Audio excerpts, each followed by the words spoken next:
The timer for how long it takes before this becomes self-help has started now. This is 10-minute talks, where I talk for 10 minutes and post whatever is usable.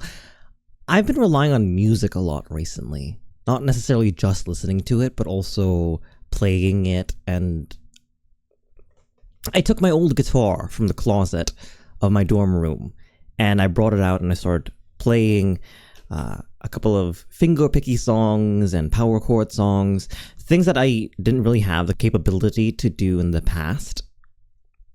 I really started trying now. I'm trying to figure out why that is. I'm trying to see whether it is because I'm older and wiser and less impatient, and seeing if that manifests in me being able to pick up old skills and push them even further.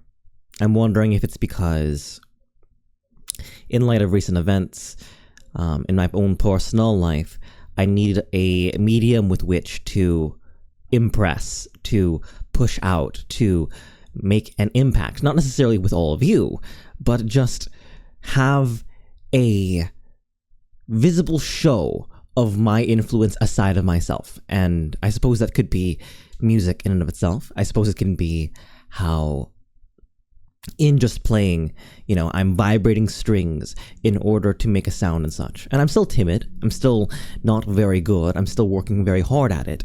But I think it's interesting that in a moment of personal weakness and a moment of pain, I've picked up a skill. I can't remember the last time I've coped like that. I can't remember the last time I've coped using action versus lying down staying still. I think it's a very common nowadays to, as the generation would say, rot. To give oneself the break in time that they need.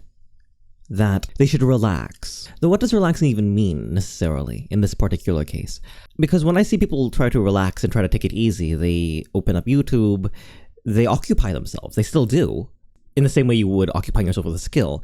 It just so happens that that way they occupy themselves takes a lot more mental effort, I suppose. Maybe they are a movie watcher and they're able to cope through catharsizing their emotions by putting them against the vision of another director. I've recently met a couple of movie buffs who put it upon themselves to watch all kinds of European and Asian and South American drama and movies, and I admire them for that, even though I don't have the same battery for media. I think there's still inherent worth in that. I think YouTube and YouTube Shorts and doom scrolling, I've spoken in the past about how effective it can be to drop little bits of dopamine in your head. But there's something between being too focused, being too busy to entertain and interact with your emotions, to distract from them, to put them away, and interfacing with them to the point where you might be overwhelmed and hurt. I think music, for me, has been a good medium in between. Medium both as in a vehicle to perform these emotions, as well as medium as in somewhere in between, being fully distracted and working with myself. Because sometimes it is too much, sometimes everything's too heavy, and in those moments where the load is too heavy to bear, we need to spread that pain. We need to carry that weight differently over time so we can withstand it. We can't be overloaded and break and buckle. We need to be able to put it down before it becomes more and more of a load that we have to carry the next time we have a weight on our shoulders. And eventually, carrying all of that different weight is going to break us. So occasionally, every now and then, we have to do somewhere in the middle. We have to carry half of the full weight on our back while doing something else, or listening to something else, or playing something else. Pardon me if it looks like my head's in the clouds. I'm thinking very much, and has nothing to do with my tracking. I don't think this is a bad time to say this. I think I'm unhappy right now. I would really like to be happy right now, but I'm not.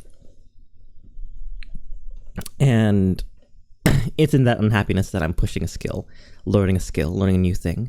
I find that movement has been a very, very nice way of coping.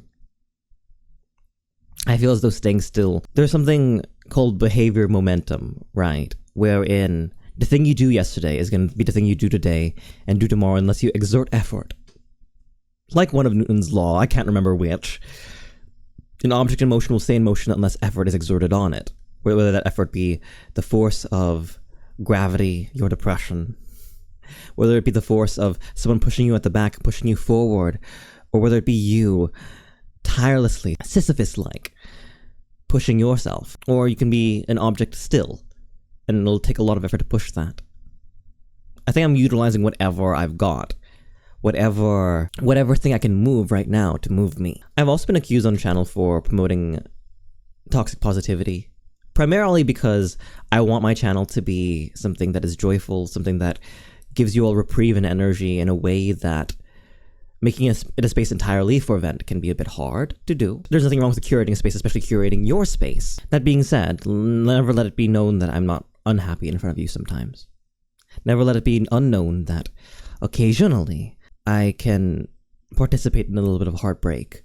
And even if I'm trying to advocate for the healthiest way to interact with that the things I say to myself, the things I do for myself, the advice I give you, which is in turn advice for myself that I can hear it from somebody else, is a lot of cope. It's a lot of pushing. It's a lot of effort. I don't know, sometimes I wish I knew how you did it, if you have those skills, if you have the ability to eventually hold only a bit of your pain and let it go. I wish I knew what you did. And if you don't have that, we'll get it somewhere. We'll find it somewhere. Humans have to have an incredible capacity for hope if they are to survive this world. It's not very kind, let me tell you. And we can make it even harder on ourselves. We can be even rougher with ourselves. And it's only more realistic to understand that things aren't going to go well. If anything, has the very deep likelihood of going poorly. But spending all of our time sheltering ourselves from possible failure, being still, doing nothing, it's already akin to being dead. How do we tell a creature is alive from which is dead? Whether it can respond to stimuli. If I recall correctly from the brief STEM knowledge I know. When we stop responding, are we even present anymore? Ding ding ding, 10 minutes.